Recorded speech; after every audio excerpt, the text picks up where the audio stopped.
scandale a tout dit toutes des hautes instructions, 9e OAS de Paul Biya, l'hebdomadaire camerounais d'information générale, d'enquête et d'analyse l'information, dans sa parution numéro 038 du 09 au 7 mars 2022, est revenu sur un véritable scandale qui secoue la République. Le journal révèle comment le proche collaborateur de Paul Biya utilise son nom, et souvent de fausses instructions, pour gérer le pays, et favoriser les détournements en toute impunité. Le journal semble donner raison d'ailleurs à l'économiste Dieudonné et son bas gouvernance au Cameroun sous très fausses instructions. La nouvelle trouvaille de l'administration camerounaise semble la très sollicitée formule inspirée des instructions du chef de l'État. Devenu vulgaire, un doute pèse désormais sur ces instructions qui fragilisent le PM, discréditent le président, n'empêchent pas les gros scandales financiers, intimident les collègues, ne résolvent pas les problèmes urgents, et sous lesquels de nombreux projets échouent chaque jour. Elles sont devenues vulgaires ces très hautes instructions du chef de l'État transmises à tort et à travers à tous par n'importe qui pour des raisons peu objectives. Sous très hautes instructions du président de la République, cette expression semble désormais une nouvelle formule, dans la rédaction administrative au Cameroun, tant elle n'échappe plus à aucun courrier surtout venant de la hiérarchie. Parti de la présidence de la République, ce groupe nominal désormais utilisait tel une prescription présidentielle par une bonne partie des membres du gouvernement camerounais. A priori, cela ne poserait pas de problème, si ces instructions habituellement très haut intervenaient toujours à bon escient. Le malheureux constat est que pour un vrai ou imaginaire motif, les hautes instructions sont balancées à un collaborateur, ou un collègue sans tenir compte parfois de l'ordre hiérarchique. C'est en effet une nouvelle trouvaille camerounaise, qui permet au transmetteur-destinateur de contraindre son vis-à-vis à obéir sans poser de questions.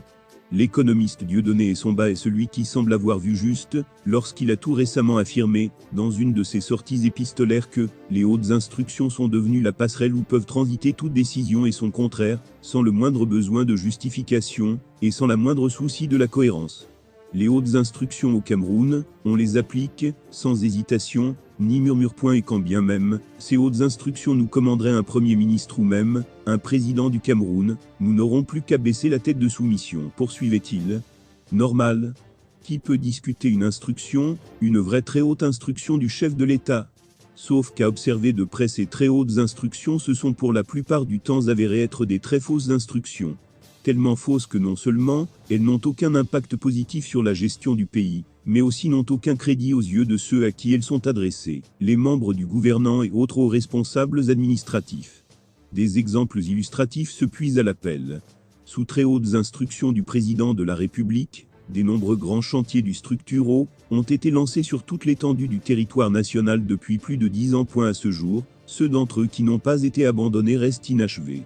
Si ces instructions sont de Paul Biya, comment comprendre qu'il n'y ait pas de suivi par exemple de l'implantation de sa politique énergétique au Cameroun?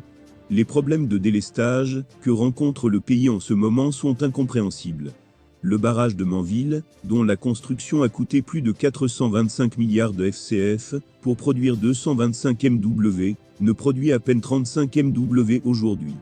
En pleine crise sanitaire de coronavirus, les mêmes instructions ont fait débloquer 180 milliards pour la lutte contre la pandémie.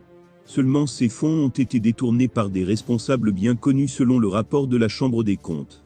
Les ordinateurs défectueux distribués aux étudiants camerounais l'ont été sous ces très hautes instructions, tout comme la construction du complexe sportif de Lambe devenu Stade de Lambe à un montant presque doublement au-dessus du prix initial. Les instructions du président de la République en elles-mêmes ne gênent pas les